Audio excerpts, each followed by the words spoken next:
Well, greetings. This is Tim Beckley again, reporting live for the Conspiracy Journal. Our motto, as always, unfair, unbalanced, unedited. Today we have a very special guest. I've known George Hansen for quite a number of years, but I've never had the opportunity to really speak with him. He's written a very different book on the paranormal. It's about the Trickster. And we're going to find out from George in the next 20 to 30 minutes exactly what the Trickster is, what he does, and how he ties in with the UFO mystery. So let us present George Hansen.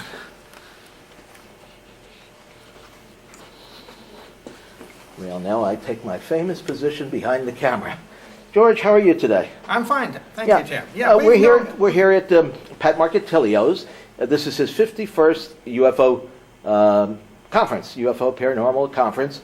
Edgar Mitchell was on the live stream today. We had Ted Phillips, who's a good, long-time friend of mine, talking about this mysterious find of his that he's going on an expedition to look for this thing that's buried way, way down in a cave that may have been there for 6,000 years or longer. But George, tell us, you're an expert on the Trickster. In fact, you've written a book. What is it called? The title is The Trickster and the Paranormal. And how long has that been out now? That came out in 2001. And so what is it all about? What is the Trickster? Why don't you explain it in simplistic terms to our viewers here? The Trickster is a character type found in mythology and folklore, literally worldwide. Characters like Loki of the Norse, Hermes of the Greeks, Mercury of the Romans, Eshu, Legba, Taugi, the list goes on and on and on. It's a character type that is also known as a shapeshifter. The American Indians, for instance, the coyote and the raven were symbols of the Trickster. But the American Indians knew that the Trickster really wasn't just a coyote. The coyote had some of the characteristics, but the Trickster operated at a high level. And it's sort of more of a pattern, a way to think about the paranormal, a way to think about the world than an actual character or something really physical that you can touch. It's an abstraction. And people have a real difficult time with some of my theories because it is highly abstract. And it is, but it is based on lots and lots of examples. Mm-hmm.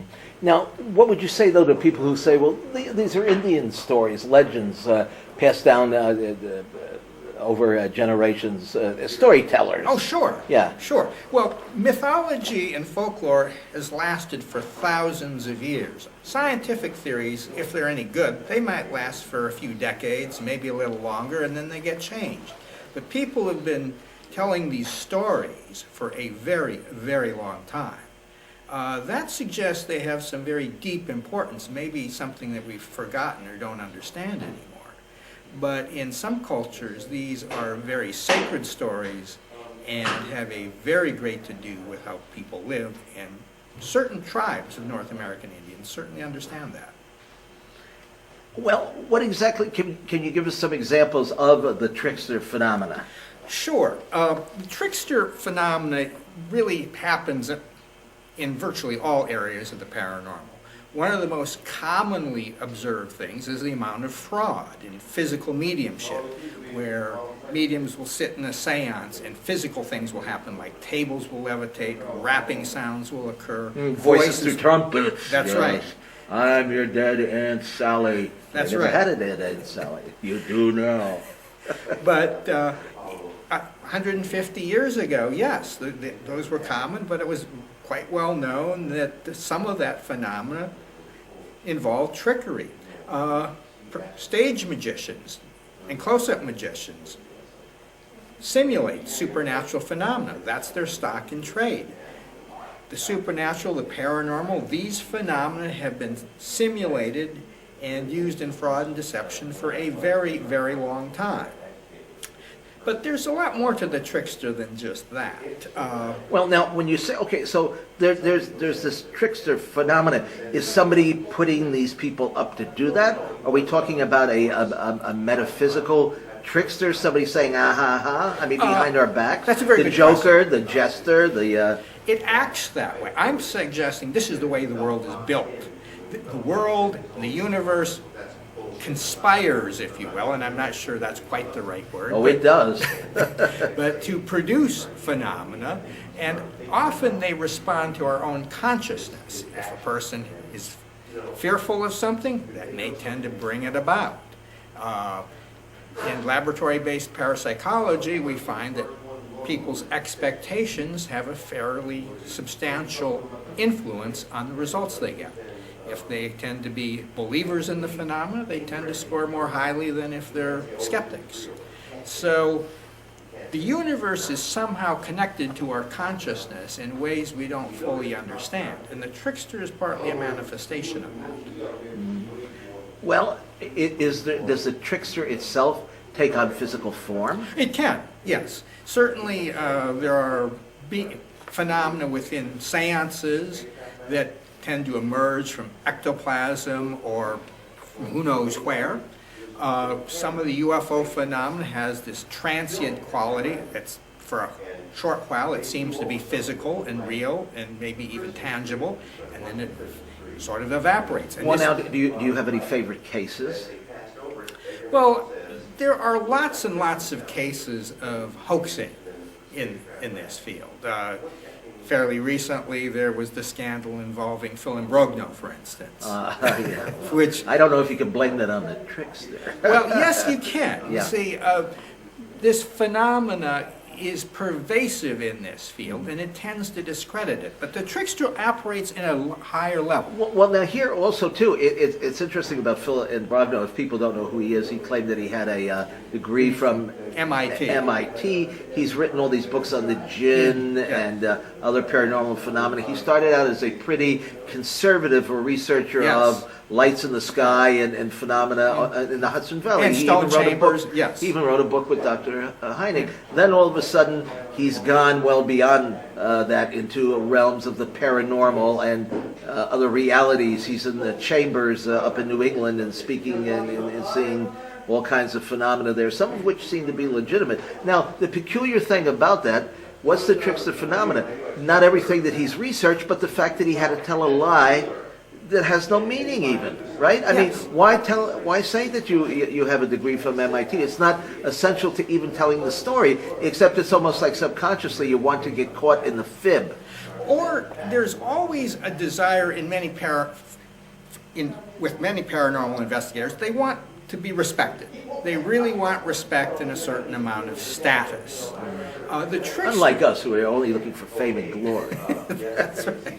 No, if you've hung around with Tim Beckley for any length of time, you Well- know he doesn't have a lot of status in the academic world, for instance. No, never claimed to. But on the other hand, Tim Beckley doesn't believe that you need to have science. Isn't what this is all about. Not science in the way that we define it. So you can have every Jacques Vallée and every person with a degree looking into this, and they're not going to find the answers because they're not looking in the right place. I absolutely agree with you, and that's part of the trickster phenomena. The trickster works between categories. Science likes to set up well-defined categories and concepts.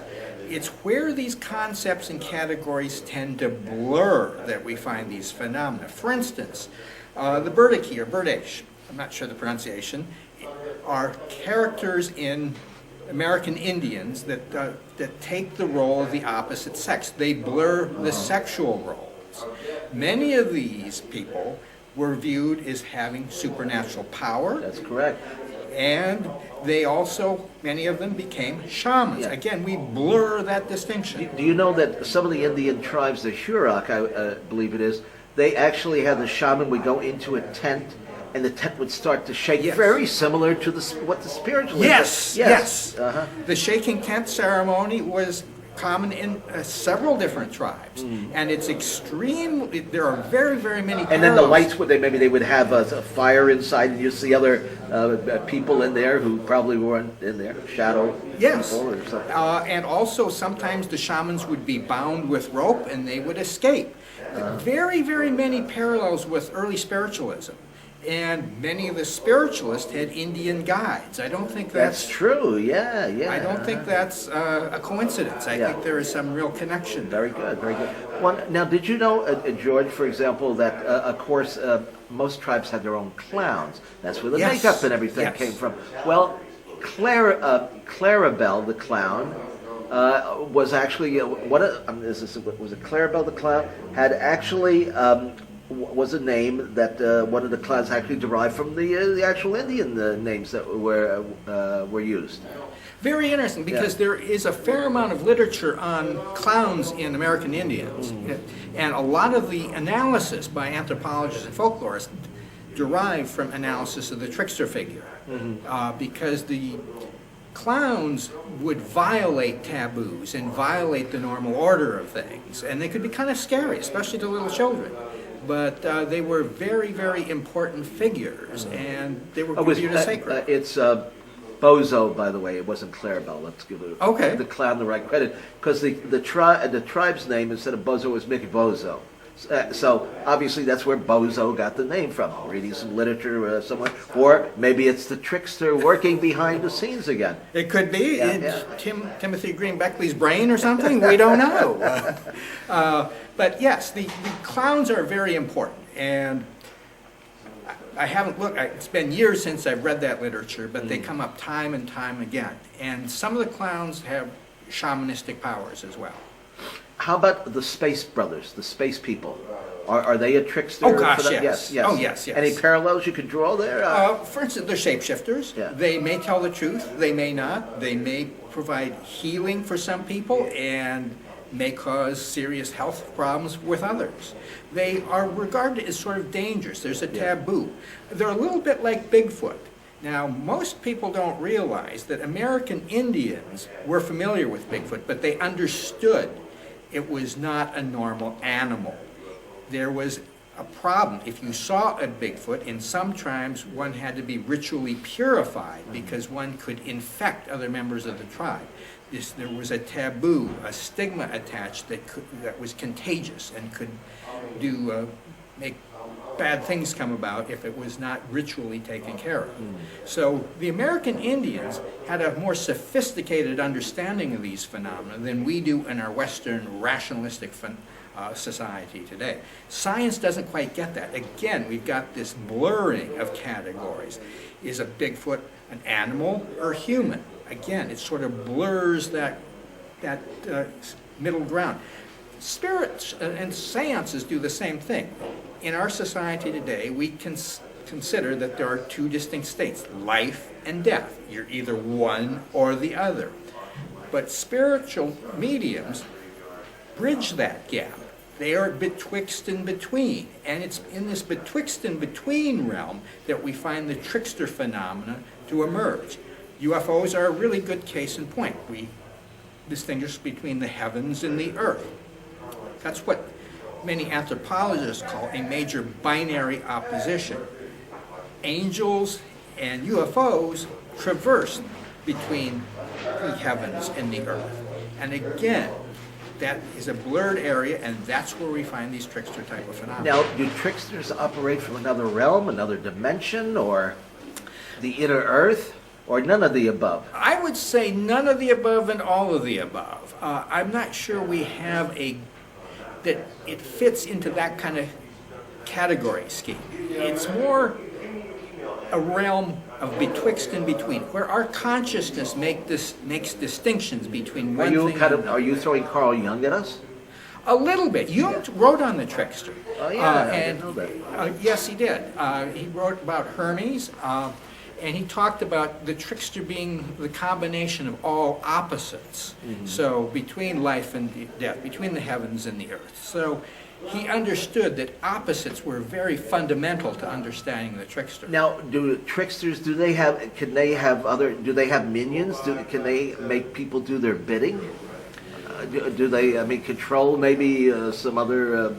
I don't conceive of a trickster sort of as an entity like that, but there are jinn and other spiritual type beings that clearly display the qualities of tricksterism, and some perhaps more than others. So I don't think of tricksters as causing things. This is just what happens between the interaction between our consciousness and the external world is where it occurs. But you did mention the jinn, for example, which is the Islamic version of either demonic forces or some underworld forces, or actually something that exists on a parallel. Well, according to their definition, the jinn was here before mankind, Yes. and came from smoke, whereas mankind came from clay. Well, smoke is sort of a combination between earth and air. It has this betwixt and between quality. So again, it's an area where tricksterism is likely to manifest. One of the other things that really got me interested in the trickster phenomena was the fact that paranormal research never gets fully institutionalized. For instance, parapsychology is not found. There's no departments of parapsychology in any U.S. college or university. You will have brief attempts to study it within institutions. Never lasts very long. But it does not last No, long. lasts very long. Yeah, and the what would you say? The scientific methodology sometimes is flawed or is accused of being flawed, and the results are always open to grand debate and dispute. Yes, but this is nothing new. You can go back 2,000 years ago and find the debates about the reality of these phenomena very, very similar to what we find today. The key to understanding these phenomena is to realize that the disputes about the reality have been going on for literally thousands of years. This is not new. So when we are debating the skeptics today, we are just repeating and echoing things that happened 3,000 Well, years now, ago. would you say, is there a way for a UFO experiencer who might be undergoing, some abduction or a probe or something like? Is there a way for them to find? Can you ask them, "Are you a trickster?" Will they melt in front of you, or I don't have any advice for someone undergoing that sort of problem. go along with it? No, I wouldn't advise that. One of the things I would advise is to make sure that one's life has a certain pattern and regularity to it. Yes. Many people who encounter these phenomena encounter them during periods of transition where their lives are sort of falling apart. They've lost a job, a loved one, a divorce, periods of stress, periods of transition into something else. And that's a very uncomfortable position, but these phenomena tend to flourish under those types of conditions and problems for ordinary people. Now, do you think, like the trickster, it seems like something that would have been regulated to ages past, but obviously it's still working here or lurking behind the scene. You're right. In fact, there's some very interesting academic work on the court jester. And for hundreds of years, the court jester had a very major place in society. So the tarot card, too. Yes. Yes.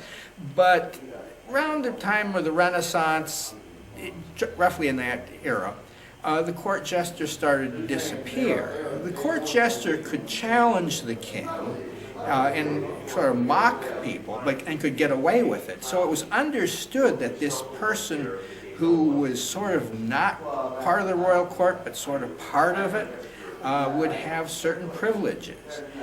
So the trickster has been suppressed.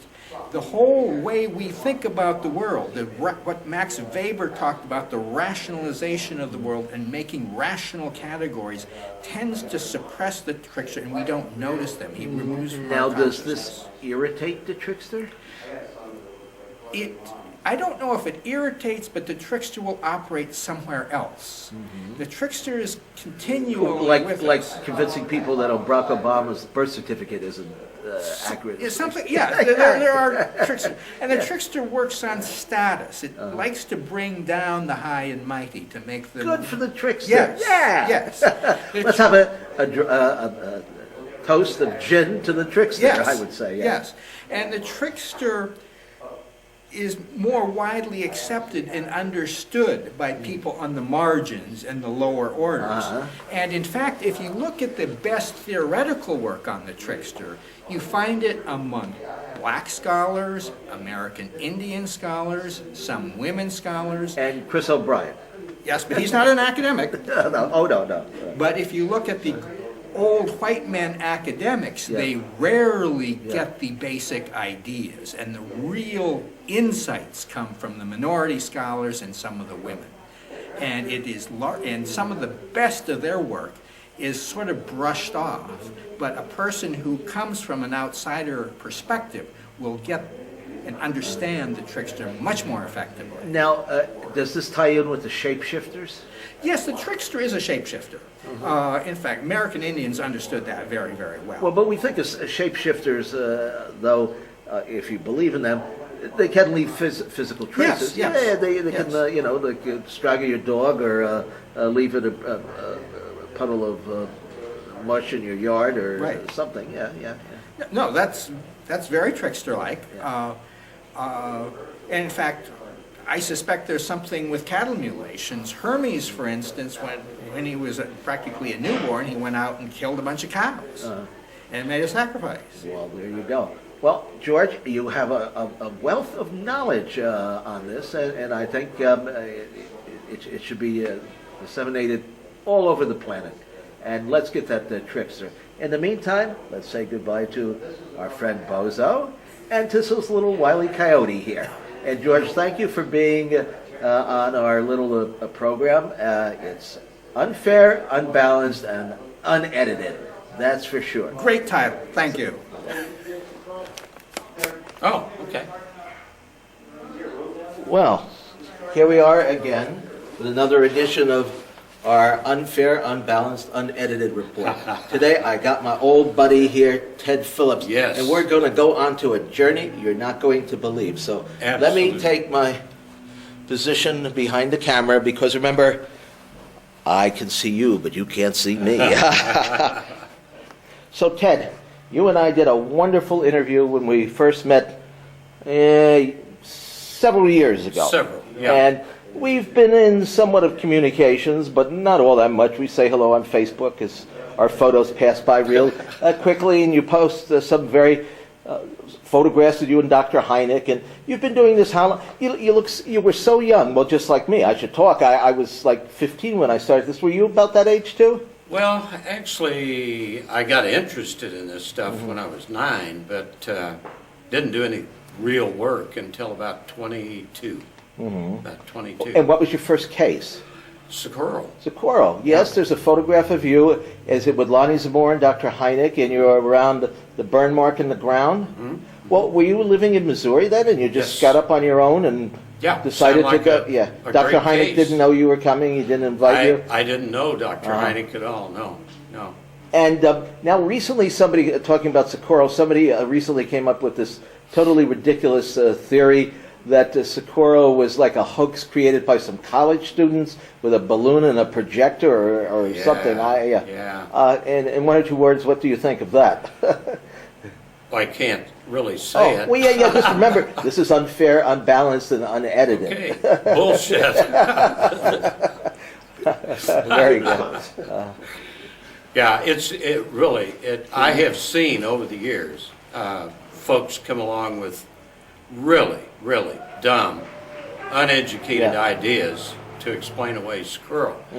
It's a very complex case and a lot of aspects to it, and a lot of points that tell us it happened, and physical evidence and so on. Yeah, actually, the witness, Lonnie Zamora, just passed away within the last couple of years, I think. He did, he seems pretty sincere to you. I guess he is to almost everybody. Yeah, I was fortunate enough to talk to, the media hadn't gotten to him yet, so in '64 I got to talk to him right after the event, and then a couple of times through the years later. Did anything change about what he was saying? No. Or did he come up with some different beliefs or theories? Or No. It was kind of the Jack Webb thing. I guess if it's a policeman, just the facts, and I was very impressed. Now, I guess most people don't realize, but there were other witnesses to Oh, that. yes. Yeah.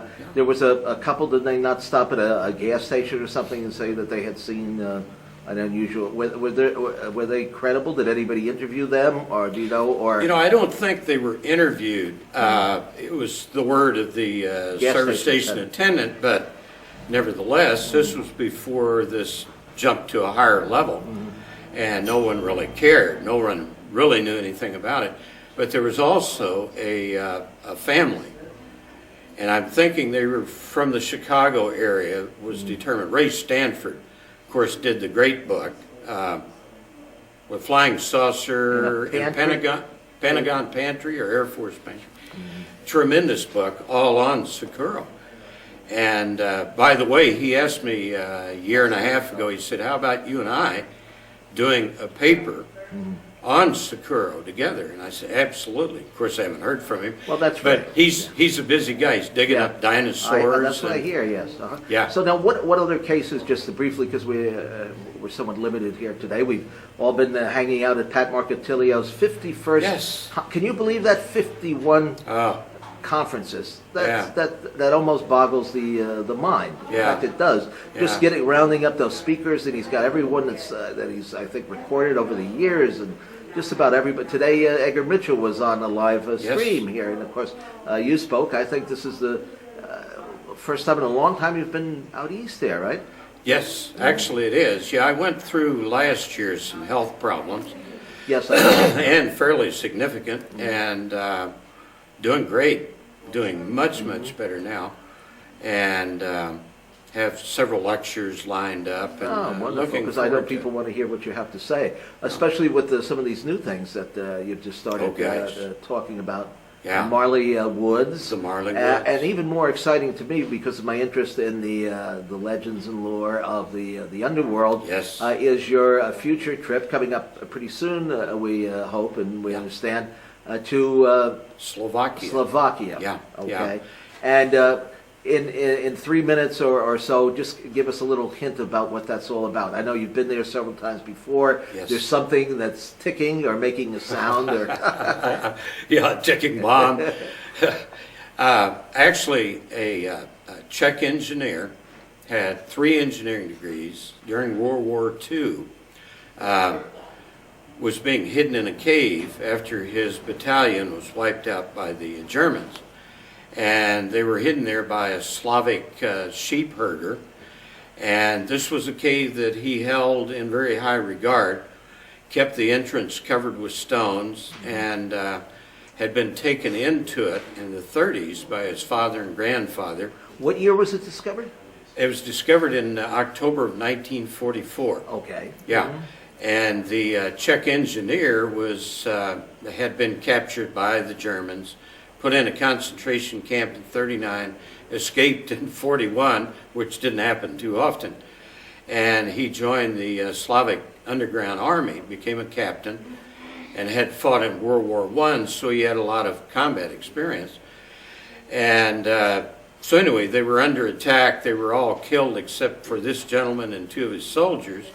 And the sheep herder hides them in this cave, which is a cranny, opens into a very large, expansive room. And immediately he notices at the back a passageway that went on. And they had not had food for 4 days, and bat sounded really, really good. So as soon as... I eat it all the time. Doesn't it? Oh, yeah, delicacy.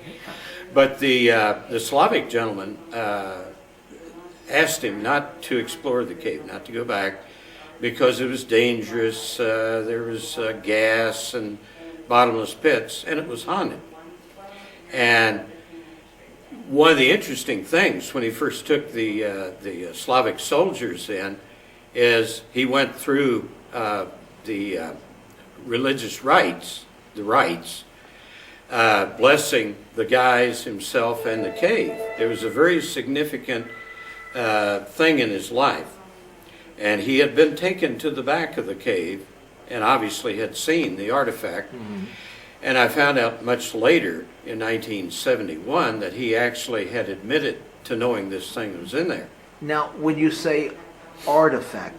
It is making, or it was making a sound. Out a pulse that would affect a trimeter, 3 compasses that I put in the center of a roughly 25-foot area that I ran onto trying to find the entrance, and batteries on all the equipment would go dead when you got in there. Well, maybe it's working on my camera Yeah, today, I think. it probably is. Yeah, it's not that far, 7,000 miles. But anyway, being quick of mind, I thought, well, if the tri-field's being activated by something, so I put the tri-field and 3 compasses out in the middle of this area. The camcorder on a tripod backed it outside of the affected area so it would run, and zoomed in with telephoto on the instruments. And great video of all of these instruments, the compasses in the tri-field. Every 2 seconds, pulsing, dropping off, pulsing. Very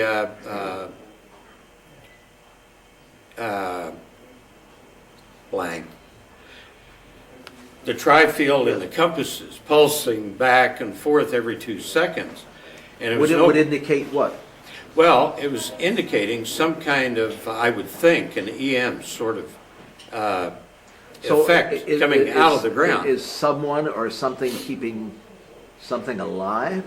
Don't know. I don't know. But when the engineer, Oh, it's like the real life version of The Thing. it could well be. But remember, I'm going in this place, so Yeah, you let's are. not Yeah, get too graphic.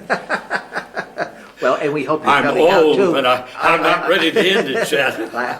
And hopefully you're coming out with a big something in tow. Yeah, a sample. A sample.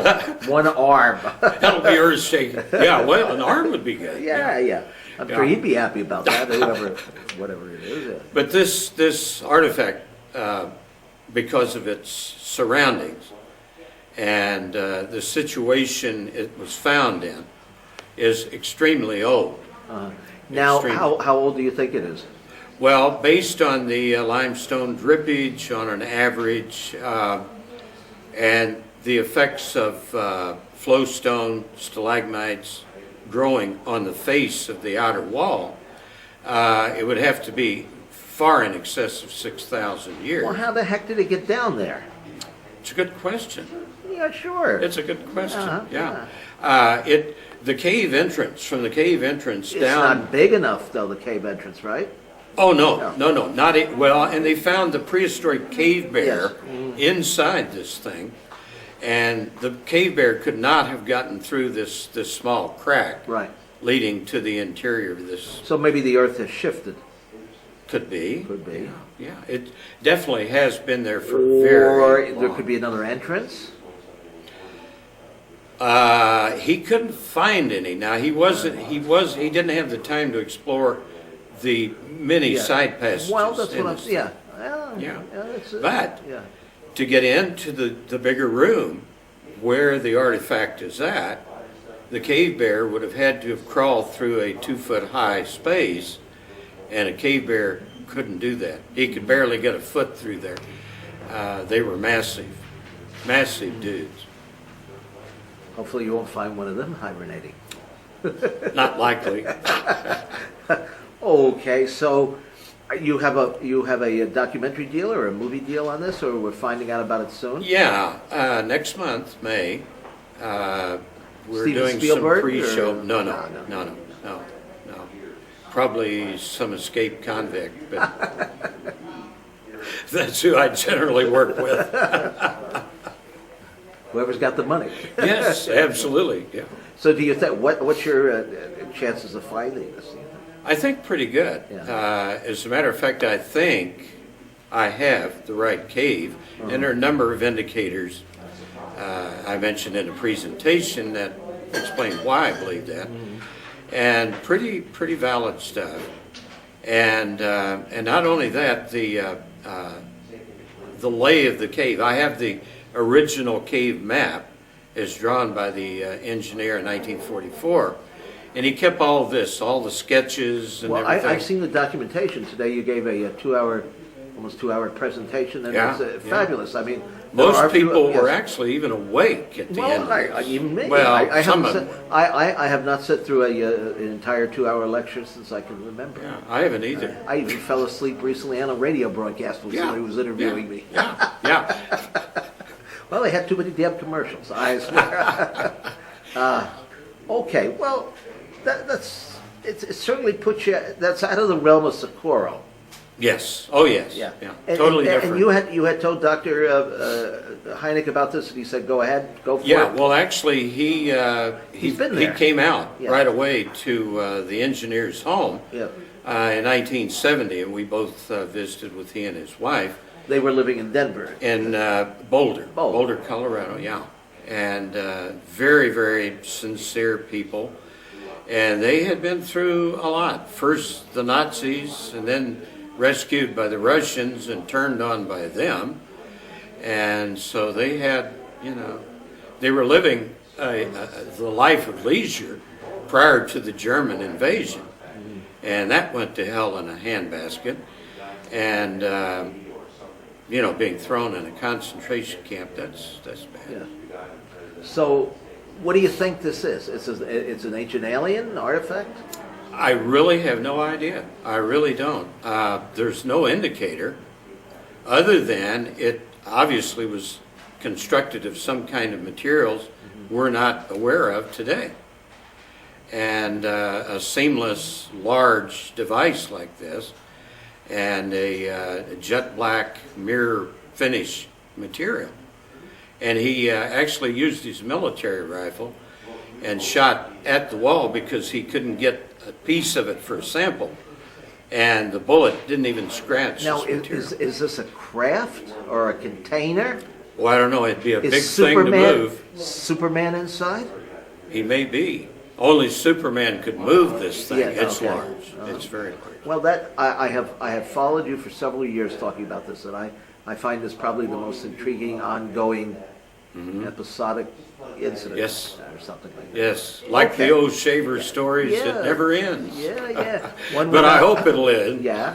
One would find it hard to believe that an associate of Dr. Hynek would be now investigating other realms and other theories outside of spaceships from Mars. But I Yeah. know for a fact that I spoke with Dr. Hynek a few times before his passing. He even told me some very interesting Men in Black stories, of course, that I'm Yes. found that Alan- very intriguing, having taken a photograph of what might have been a MIB. I don't know. Who knows. Yeah. But anyway, you've moved, as have several other people in the field, from a very conservative approach to the subject of UFOs or flying saucers to someone who is now investigating or thinking about parallel realms and other dimensions.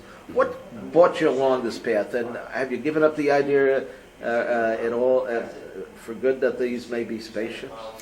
I have. And actually, Jay Allen was the guy that converted me. I didn't know it. But he quite often said, the extraterrestrial theory is far too simple. And he said, we have to go far beyond that. He said, this is much more complicated. And I was grubbing around for nuts and bolts or oil leaks or someone were had the top. urinated. You had over, 400 or 500 cases of landing trace? Well, back then, yeah, now I have 5,189. Are they still taking place? They are, but at a very reduced rate and by different types of devices. One thing that I noticed in the late 80s, we started having less landing cases involving a 35-foot, we'll say, metal disc with little guys running around under it. I miss those little guys. Yeah, actually, I kind of liked them. yeah. They were, Fun. kind of Chase you cute with in a weird shovel, way. What? Yeah, but what has replaced those are the much smaller light balls, ranging from baseball to beach ball size. Orbs? Well, I don't like to call them No, orbs yeah, because of yeah. dust and Yeah. photos and orbs, and these are actually things that you see visually, and they have a tendency to come quite close in some events. Well, I know I just purchased from you this afternoon a copy of a DVD that you did on Morley Woods, which is an incident there in Missouri, your home state, involving these mysterious, I guess I would call them ghost lights, spook lights. What do you call them? Do you have Well, a name? actually, it runs the entire spectrum of UFO type events, and now even into the typically called paranormal sorts of events. And so it comes down to this, and I have the cases to back it up. If you have a blue light ball the size of a baseball and it's flying over a field, you can clearly see it, you can capture it on HD video. You have typically a UFO. What if you see precisely the same thing inside a house? Is it then still a UFO, or is it a paranormal event?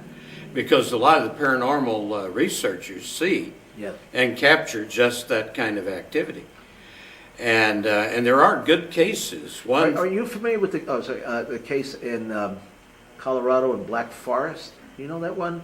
I believe the guy's name is Steve Lee, who has all these things, objects coming out of the wall and out of the mirror and outside the house. There's a few things posted on YouTube, but not many. It was on, I think, Strange Universe. All kinds of things, just like shooting around the house and coming out of the woods and stuff like that. It's another one of these cases that it seems to be really, really perplexing. And he even had, I think he even wrote to his state senator who came up and saw some phenomena, and they hear voices and it's a whole mixed bag of paranormal activity. no, actually, I'm not familiar with that. It sounds sort of like what we're having Yes. in the Marley area. And so at any rate, the way I look at it is no matter what your prior thoughts might be, if you start running into something new and different and it continues and you can capture it on video, if a video camera can capture it, you can be pretty sure it's something kind of physical anyway. And you have to go in that direction. You know, I'm not giving up on the nuts and bolts or the urinating thing, but UFOs urinate? no, the little guys. Oh, they urinate Yeah. too? I Oh, didn't know yeah, they urinate. Yeah, not much because of look. But you have to look very closely. Ah, I see. Yeah. Have you really found cases like that? No. No. Oh, too bad. No, I haven't. That would be. Yeah. I could see the headline in the It Weekly would be a World. headliner. Yeah, headline of the Weekly World News if it were still around. Yeah. So, have you any conclusions at all as to what's going on here? I really don't. I hate to say that after 48 years, Yeah. but I'm even more convinced by the data and the evidence that something very real is going on, and it's just beyond our knowledge at hand. You know, and the only way to come to a conclusion is to get enough data to come to a conclusion. Can you come to a conclusion? No. No. I mean, not now, but even in the future, is it possible to come to a conclusion? I'm not sure How do you it is. prove the conclusion? Yes, I'm not really. Yeah. That's a very good point, and I think about that a lot. Why do I do this? Why do I continue to do this?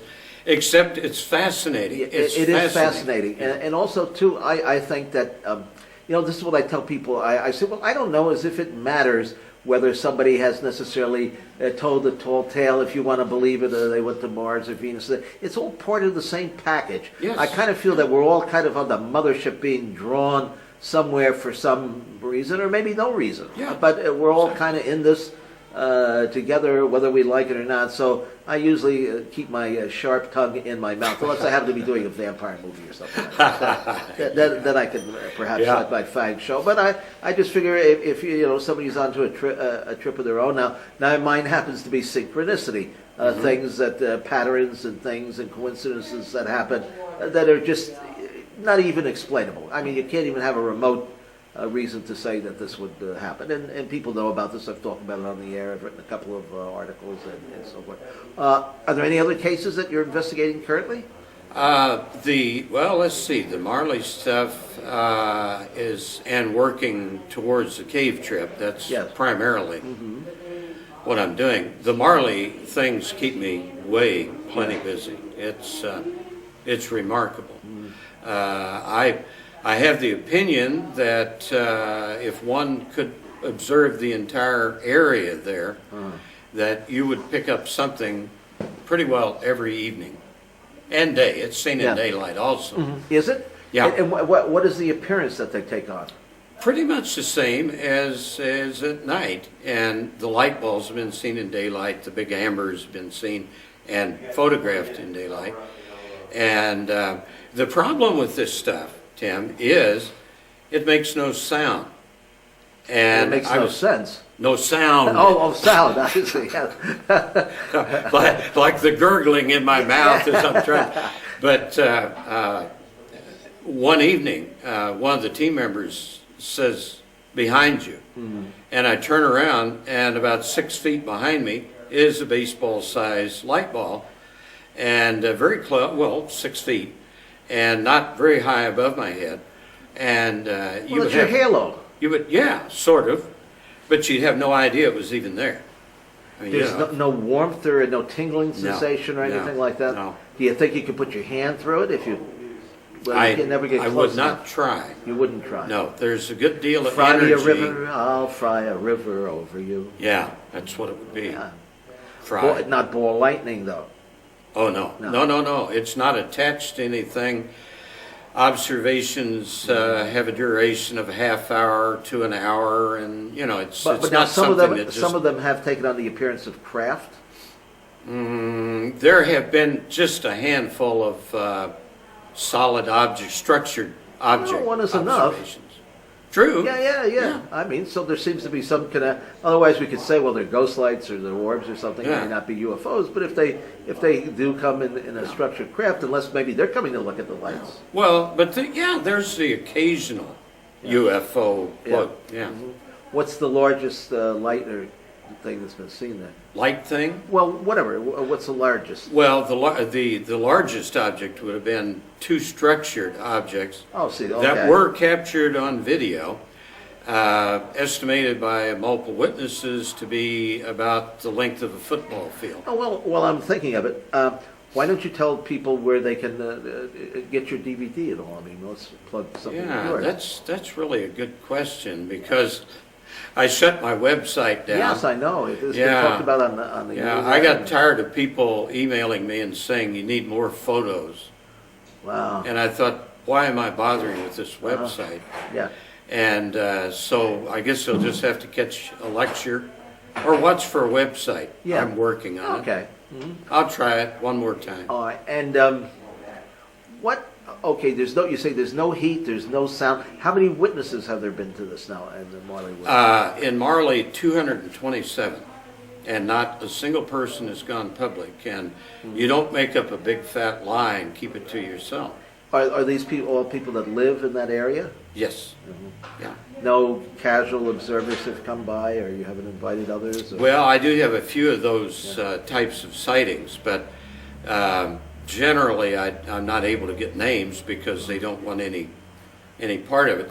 The people in the woods, so to speak, trust me, and I've protected them for 14 years, and so they have no doubt I'll continue to. And you don't think that there's any possibility of a hoax? Oh, Lord, no. Did I hear you describe on some show something to do with a dog or mutilation?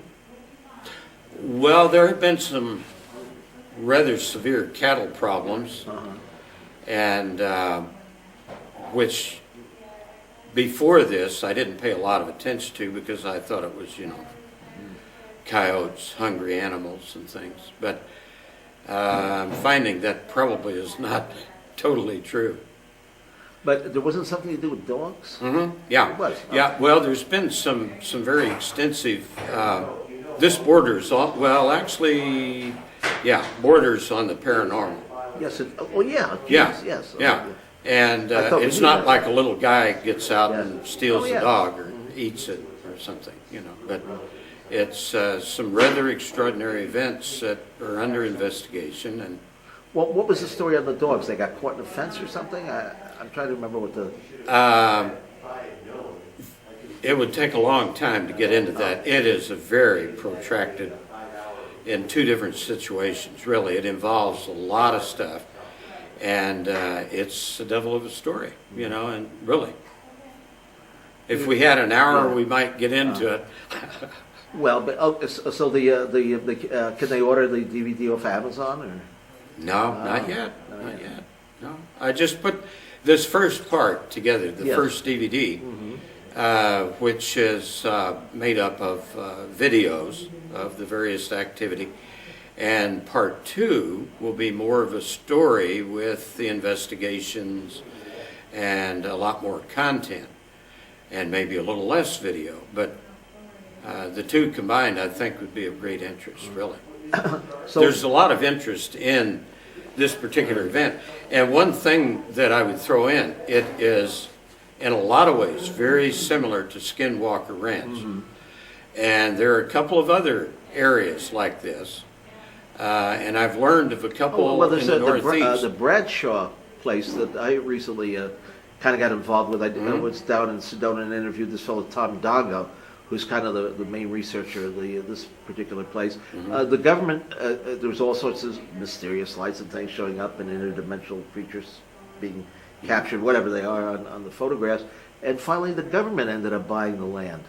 Oh, that's So now, interesting. yeah, so now it's government owned. Some people do camp around there, but they haven't had, you know, it seems to go in waves, and there hasn't been anything in recent. Well, the government is probably going to open a park, maybe a water slide park or Well, something. I don't know. I'm sure they have a good reason Oh, to buy. it's been vacant now. Or it was a woman. I've met the woman. She sold it. I guess to the government. They offer a nice price for it. Probably. Well, the what it's government worth. moves slowly, so you don't want to sit out there No. by the edge of this park or this land and wait, you know. Well, I think it has its number of trespassers. The fence has been cut through and all that. But people Yeah. are not. If they're reporting anything, they're not coming back to talk about it. Yeah, Yeah, well, there's could that be. too, yeah. And that, you know, at my age, it's kind of exciting, the possibility of not coming back, Wow. yeah. Oh, you've got a lot of work to do. I mean, I don't want to drop dead in my own house, you know, come on. Nor in a cave, I wouldn't think. Well, now, caves are okay, I love caves. Yeah. Yeah. Have you done a lot of spelunking? Oh, my Lord, since I was 14. Oh, okay. I didn't realize it. So you're seasoned at doing this. It's not like you're some novice that's going to go and. Belonged to the National Speleological Society. Have you ever written anything or corresponded with anybody? Well, they're not scientists, but adventurers or people that do this for. What's the word? Profit. They wouldn't do it for profit. For Cave exploring? Yeah, yeah. No money to be made there. No, no. Well, I'm looking for the right word, but there must be serious cave explorers as Yeah, opposed to. well, I'm a serious Oh, okay, cave all right, explorer. Yeah. I was, the longest cave I've explored was 20 miles, and believe me, that's pretty serious stuff. I would say so. No, Yeah. I'm just thinking. Whenever you ask somebody who does spelunking questions about voices and things that they might have seen or heard, a lot of them look at you like you must be Well, they look at me that way, yeah. no well, matter. But I there- don't even have to there mention have- caves. there have been numerous cases, and I've written about them in some of my books, of weird things that had doors opening down there and people seeing beings and so forth and so Shadow on. figures. Some of them that have even been led to safety by Yes. whatever this is. There's Yes. quite a lot. And of course, we have the Tommy knockers. Yes. In fact, you mentioned Colorado. There's a restaurant, I think it's outside of Boulder or maybe Denver, I can't remember which. It's called the Tommy Knocker, and they've got little carts full of fake gold and the Tommy Knockers paintings and all on the wall, Yeah. and Tommy Knocker beer. That's cool. I like that. Well, I that's just like beer. I don't care what they call it. We'll have to share one of these days. Well, I tell you, you need to go to Slovakia with me because they have Tatra beer up in the high Tatra Mountains, of course, made from pure Tatra Mountain spring water, and 14%. Man, it is some.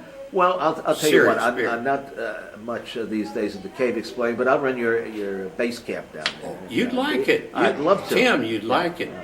You need to go with us, man. And, Hey, I'm there. okay, you could be How- the traveling reporter. Oh, for- I'd love to do it. It's Yeah. something that would be one of the the greatest adventure of my life. Yeah. Anyway, Ted, this has been an enjoyable conversation and quite a weekend. And Yes. you made it happen here at Pat Marcatilio's 51st UFO conference in the great grand city of Bordentown, New Jersey. Yes. Ted, rock and roll. Yes, thank you, Tim.